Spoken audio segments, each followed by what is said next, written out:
Hello friends, I am Sumit Goyal, assistant professor of mathematics. आइए start कर रहे हैं। हमारा जो ऑन गोइंग टॉपिक है क्रैमर्स रूल से हम सीख रहे हैं कि थ्री वेरिएबल्स में अगर हमें साइमल्टेनियस लीनियर इक्वेशंस दी हुई हो तो हम उन्हें कैसे सोल्व करेंगे।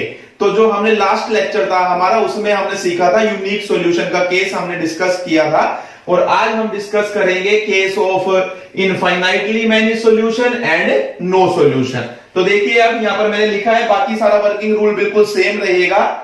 अगर हम डी निकालेंगे, क्योंकि आपको पता है जो हमारा यूनिक सॉल्यूशन के केस में स्टेप्स थे बिल्कुल वही सेम रहने वाले हैं। सबसे पहला स्टेप रहता है कि हम इसे मैट्रिक्स इक्वेशन की फॉर्म में पुट करते हैं, राइट करते हैं, लिखते हैं। तो देखिए, पहले जो हमें गिवन है इक्वेशंस, उन्हें हम मैट्रिक्स इक्वेशन की फॉर्म में लिखेंगे। ये मैं आपको ऑलरेडी बता चुका हूं कि हम इसे कैसे लिखते हैं मैट्रिक्स इक्वेशन की फॉर्म में। जो एक्स वाई जेड के कोफिशिएंट है फर्स्ट इक्वेशन में वो लिखे जाएंगे। नेक्स्ट में जो एक्स वाई जेड के कोफिशिएंट सेकंड इक्वेशन में है वो लिखे जाएंगे। और उसके बाद जो हमारे नेक्स्ट इक्वेशन में है एक्स वाई जेड के कोफिशिएंट, एक्स का कोफिशिएंट 1 है, वाई का 3 है और जेड का 5 है।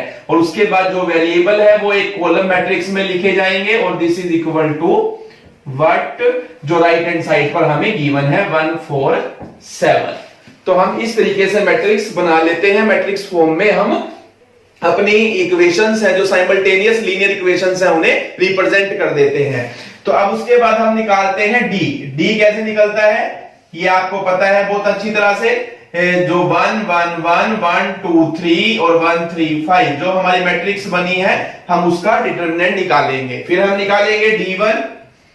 D1 अगर हम निकालते हैं तो D1 कैसे निकलेगा, D1 में फर्स्ट कॉलम रिप्लेस हो जाएगा, ये कॉलम रिप्लेस हो जाएगा किससे, इन नंबर से जो राइट हैंड साइड पर है। और D2 में क्या होगा, D2 में जो बीच वाला कॉलम है यानी कि D का सेकंड कॉलम रिप्लेस हो जाएगा इन नंबर से 1 4 7। और D3 जब मैं निकालूंगा तो क्या होगा, तो आपका रिप्लेस हो जाएगा थर्ड कॉलम D का इन नंबर से 1 4 7। अब बाकी जो दो कॉलम्स है वो सेम रहेंगे, जैसे यहां पर 1 2 3 1 3 5 ही रहेगा इसी का। अब जैसे अब इसको ही मैच करना है D2 से भी, देखिए ये कॉलम बदला है, ये सेम रहेगा आपका 1 3 5। अब ऐसे ही इसको इससे मैच कीजिए, थर्ड कॉलम चेंज हुआ है और फर्स्ट और सेकंड कॉलम बिल्कुल सेम रहेगा। अब आप इसको सोल्व करेंगे अगर, तो सोल्व करना आपको ऑलरेडी आता है, मैं आपको पहले ऑलरेडी बता चुका हूं कि किस तरीके से डिटरमिनेंट सोल्व किया जाता है। तो इसकी वैल्यू आपकी 0 आएगी, इसकी वैल्यू भी 0 आएगी, इसकी वैल्यू भी 0 आएगी और इसकी वैल्यू भी 0 आएगी। तो देखिए, जब D की वैल्यू 0 आती है तो उसके बाद हमारा सॉल्यूशन एग्जिस्ट कर भी सकता है और नहीं भी। तो अब अगर D 0 आ जाए और D1 D2 D3 में से कम कोई एक 0 ना हो, तो देखिए ये वाला केस जो मैं बता रहा हूं आपको, D 0 आ जाए और कम से कम D1 D2 D3 आपने निकाले, इनमें से कोई भी एक 0 ना हो, तो डेफिनेटली हम लिखेंगे हमारा नो सॉल्यूशन होगा, यानी कि हमारा सॉल्यूशन एग्जिस्ट ही नहीं करेगा। अब दूसरा केस है कि अगर D 0 हो, D1 D2 D3 सभी 0 हो, तब क्या होगा, तब हमारे इनफाइनाइटली मैनी सॉल्यूशन भी एग्जिस्ट कर सकते हैं और नो सॉल्यूशन भी एग्जिस्ट कर सकता है। ये ध्यान रखना है आपने। देखिए, इस केस में दोनों सॉल्यूशन एग्जिस्ट कर सकते हैं आपके। अब वो कैसे वे चलेंगे, वो हम क्वेश्चन को आगे जब सोल्व करेंगे तब हमें पता चलेगा। तो उसकी क्या प्रोसेस रहेगी, अभी हम यहां क्लेम नहीं कर सकते कि हमारा जो सॉल्यूशन आएगा वो नो सॉल्यूशन आएगा या इनफाइनाइटली मैनी सॉल्यूशन एग्जिस्ट करेंगे। तो आपको क्या करना है उसके लिए, देखिए हम दोबारा से इन इक्वेशंस को लिखेंगे। x plus y plus z equal to 1, x plus 2y plus 3z equal to 4 and x plus 3y plus 5z equal to 7। अब यहां पर आप पुट करेंगे z को k, z को आप क्या पुट करेंगे, k, और इक्वेशन को लेकर आएंगे 2 से 3 वेरिएबल्स के, 3 वेरिएबल से 2 वेरिएबल्स में। आप कोई भी दो इक्वेशन ले सकते हैं उसको करने के लिए। तो हमने एक मान लिया कि हमारी z की वैल्यू k है, क्योंकि अगर इस केस में हमारा सॉल्यूशन एग्जिस्ट करेगा तो वो डेफिनेटली इनफाइनाइट ही होगा, यानी इनफाइनाइट सॉल्यूशन हमारे एग्जिस्ट करेंगे। और 2 क्रॉस ट्रू के केस में मैंने आपको बताया था कि उसको निकालने के लिए, इनफाइनाइटली मैनी सॉल्यूशंस को निकालने के लिए हमें एक वेरिएबल को k मानना होता है, यानी आर्बिट्रेरी कांस्टेंट देना होता है नाम, तो वो कुछ भी दे सकते हैं। तो हम ज्यादातर k ही दिया है हमारी बुक में, और मैं भी k ही दे रहा हूं। आप कुछ भी दे सकते हैं x y z को छोड़कर, क्योंकि वो ऑलरेडी यूज हो चुके हैं एज ए वेरिएबल। आप a नाम दीजिए, b दीजिए, कुछ भी दीजिए, m दीजिए, n दीजिए। अब देखिए, आप किन्हीं भी दो इक्वेशन को सोल्व कीजिए।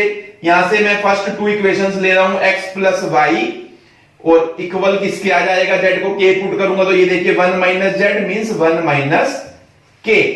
अब इसको लूंगा अगर मैं, x प्लस 2y लूंगा अगर मैं, तो यहां से आपका देखिए क्या आएगा 4 माइनस 3z, इसको मैं इधर लेकर जाऊंगा, यानी 3z मीन्स 3k, क्योंकि z की वैल्यू आपकी k है। अब आप इसको चेक कीजिए मैट्रिक्स इसी डिटरमिनेंट मेथड से ही कि इसका सॉल्यूशन एग्जिस्ट करता है या नहीं करता, और करता है तो क्या करेगा। तो अब देखिए, अब यहां पर इनके लिए अब ये 2 क्रॉस 2 का मान लीजिए, अब ये आप पहले ही सीख कर आए हैं। इसमें अगर आप इसको मैट्रिक्स इक्वेशन की फॉर्म में पुट करते हैं तो ये आपका आता है 1 1 1 2, और यहां से आपका आ जाता है x y, और यहां से आपका आ जाता है 1 माइनस k और 4 माइनस 3k।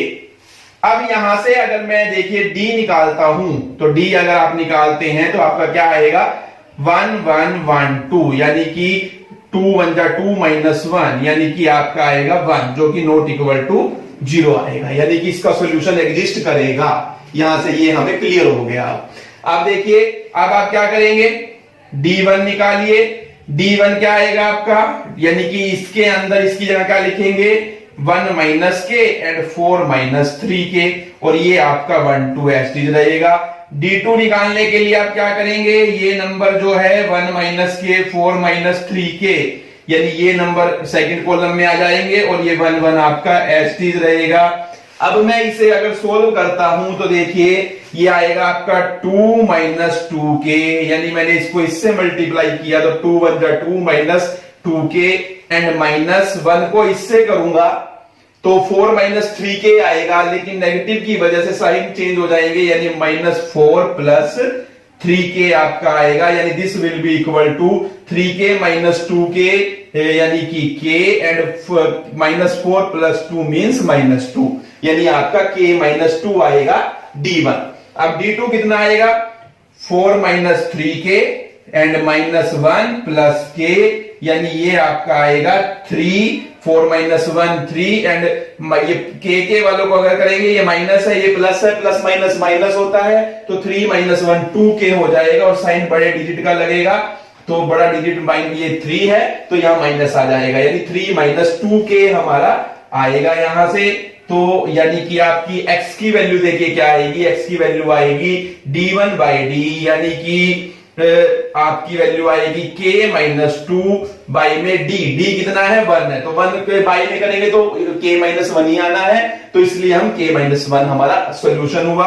और y की वैल्यू क्या होगी हमारी 3 माइनस 2k बाई 1, यानी कि ये कैसे आई है d2 बाई d1 कर आए, d2 बाई d कर आएगी, यानी कि 3 माइनस 2k। तो और x आप z क्या था आपका k, तो यानी कि देखिए जो x और y की वैल्यू है वो भी k पे डिपेंड है, और z को आपने k माना है, यानी हमारे क्या कर रहा है इनफाइनाइटली मैनी सॉल्यूशन एग्जिस्ट। तो हमारे इस क्वेश्चन के इनफाइनाइटली मैनी सॉल्यूशन एग्जिस्ट करेंगे, और कौन कौन से होंगे वो हमने लिख दिया, x k minus 1 by 3 minus 2k z k। अगर आप ये वैल्यू यहां पुट करते हैं किसी भी इक्वेशन में, तो ये इक्वेशन तीनों की तीनों सेटिस्फाई होगी। आप k को कुछ भी ले लीजिए, आप k को कुछ भी वैल्यू दीजिए, जो नंबर आएंगे वो भी इसको सेटिस्फाई करेंगे, क्योंकि ऐसे नंबर इनफाइनाइट होंगे। दैट्स वाई हम ये कह रहे हैं कि इसके क्या होंगे इनफाइनाइटली मैनी सॉल्यूशन एग्जिस्ट करेंगे। तो ये देखिए, ये तो मैंने इसका केस किया कि जब d 0 है, d1 d2 d3 सब 0 है, और हमारे तब क्या हो सकता है इनफाइनाइटली मैनी सॉल्यूशन भी एग्जिस्ट कर सकते हैं, और हमारे नो सॉल्यूशन भी एग्जिस्ट कर सकता है। अब आप देखिए नो सॉल्यूशन कब एग्जिस्ट करेगा, इस वाले केस में ही, तो वो मैं निकाल कर दिखा रहा हूं आपको। अब एक और एग्जांपल से वहां से मैं आपको दिखाऊंगा कि हमारा जो वहां से है नो सॉल्यूशन एग्जिस्ट करेगा। तो देखिए जब ये चारों ही जीरो आ जाएंगे तब दोनों में से कोई भी सॉल्यूशन एग्जिस्ट कर सकता है, इनफाइनाइटली मैनी सॉल्यूशन भी और नो सॉल्यूशन भी। लेकिन अगर डी जीरो है और D1 D2 D3 में से एक भी नॉन जीरो हो जाता है तब हमें चेक करने की जरूरत ही नहीं, आगे प्रोसेस करने की जरूरत ही नहीं, हम डायरेक्ट लिखेंगे कि हमारा सॉल्यूशन एग्जिस्ट नहीं करता और सिस्टम ऑफ इक्वेशन क्या है, इनकंसिस्टेंट है। तो ये हमें पता होना चाहिए। इसका भी मैं आपको एग्जांपल करवाऊंगा। अब मैं आपको करवा रहा हूं नो सॉल्यूशन का एग्जांपल कि जब D1 D2 D3 जीरो है और हमारा सॉल्यूशन एग्जिस्ट नहीं करता। तो देखिए उसका एग्जांपल। इस एग्जांपल के अंदर मैंने ये मैट्रिक्स इक्वेशन की फॉर्म लिखी, ये एग्जांपल बदल चुका है।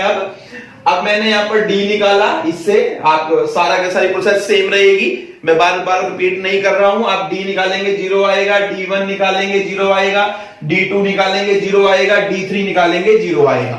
अब हमें नहीं पता कि इसका इनफाइनाइटली मैनी सॉल्यूशन होगा या नो सॉल्यूशन होगा, क्योंकि इस केस में जब चारों ही जीरो आ जाते हैं तो इनफाइनाइटली मैनी सॉल्यूशन भी हो सकता है और नो सॉल्यूशन भी हो सकता है।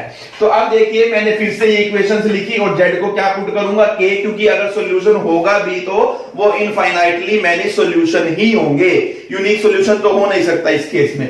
अब देखिए जैसे ही मैं जेड को के पुट करूंगा तो यहां से x - 3y इक्वल होगा 4 - 5z के, यानी 5z को आपने के लिया है यानी 5k के। यहां से 2x - 6y equal to 11 - 10z यानी 11 - 10k के, ये 5 10z को मैं इधर ले गया।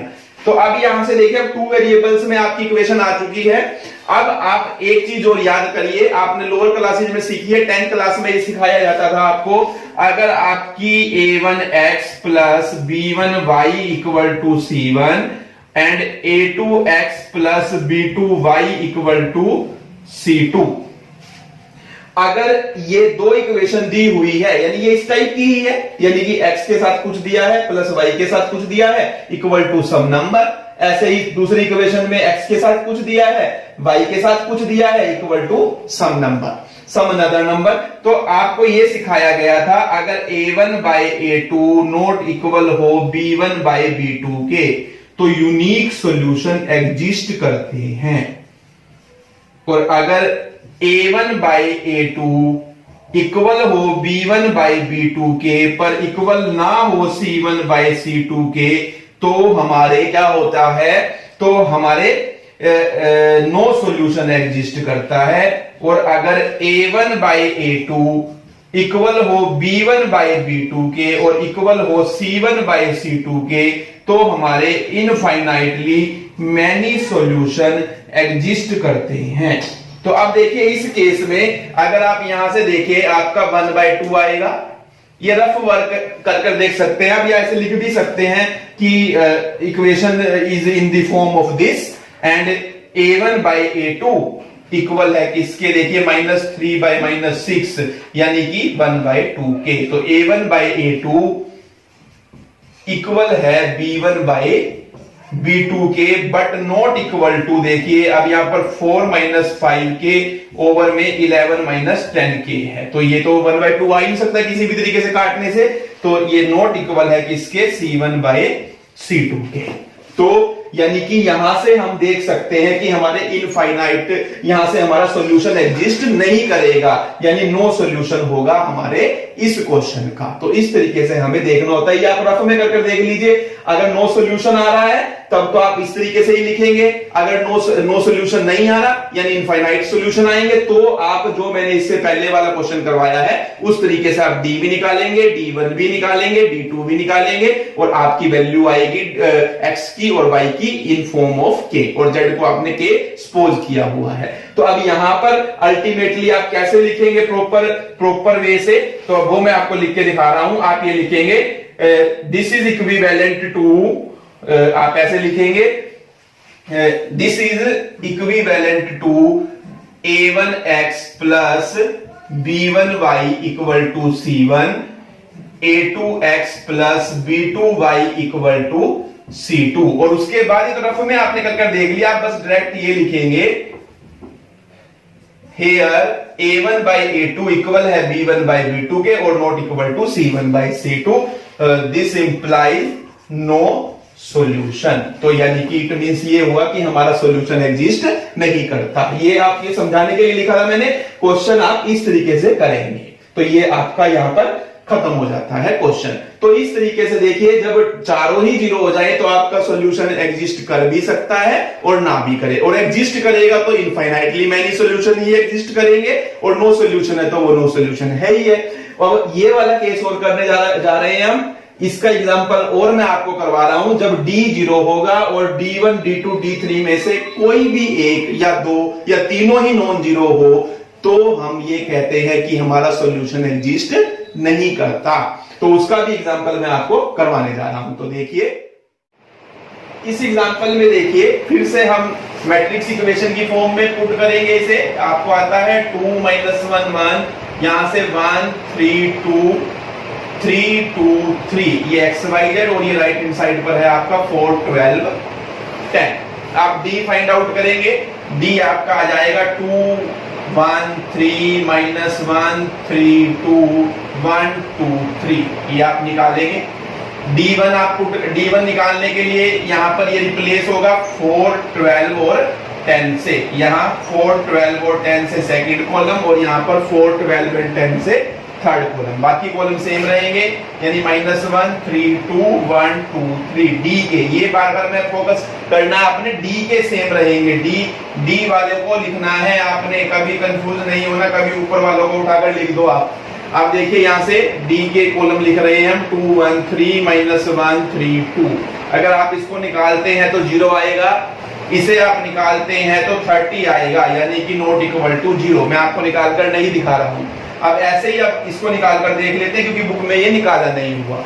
अब देखिए अब यहाँ पर आपने क्या किया हुआ है, डी देखा 0 आ गया, D1 नॉट इक्वल टू 0 आया। आप यही छोड़ सकते हैं क्वेश्चन को वैसे तो, लेकिन D2 D3 भी आप निकाल लेते हैं तो अच्छी बात है। वो भी देख लेते हैं वो 0 कौन सा है और 0 कौन सा नहीं आ रहा है, क्योंकि हमारा काम तो यहीं से हो गया।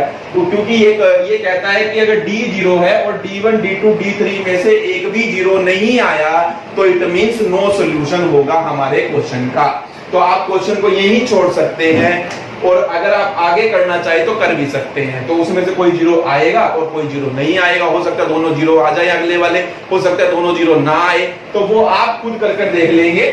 मैं नहीं ये करवा रहा हूं कि ये 0 आएंगे या नहीं आएंगे, तो आप जो भी आएंगे, अब ये तो डिसाइड यहीं से हो गया था कि हमारा नो सॉल्यूशन है इस क्वेश्चन का, यानी कि कोई सॉल्यूशन एग्जिस्ट नहीं करता। तो आप D2 D3 को निकालना चाहे निकाल भी सकते हैं, और आप एस्केप करना चाहे तो एस्केप भी कर सकते हैं। दोनों ही कंडीशंस में आपका क्वेश्चन ठीक माना जाएगा। तो आप यहाँ पर सारे निकालने के बाद भी लिख सकते हैं नो सॉल्यूशन, क्योंकि D 0 आया है और कम से कम कोई एक जो है वो 0 नहीं आना चाहिए।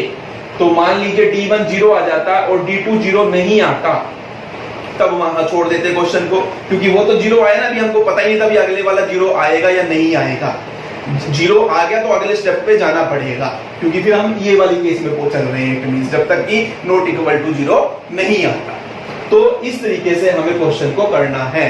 तो आपको सारी तरह के क्वेश्चन मैंने आपको बता दिए हैं कि कब हमारा इनफाइनाइटली सॉल्यूशन होंगे, कब नो सॉल्यूशन होगा, और कब हमारा यूनिक सॉल्यूशन होगा। और यूनिक सॉल्यूशन के मैंने 3 केस आपको करवाए हैं, स्टेटमेंट वाला केस करवाया है, सिंपल केस करवाया है, और जिसमें एक्स वाई जेड जो है वो नंबर की फ्रैक्शन में होते हैं, रेसिप्रोकल में होते हैं या डेनोमिनेटर में होते हैं, ये कहिए, और फिर हमें एक्स वाई जेड की वैल्यू निकालनी है, तो वो केस मैंने आपको करवाए हैं। तो इस तरीके से मैंने आपको हर तरह का, हर टाइप का एक क्वेश्चन करवाया है।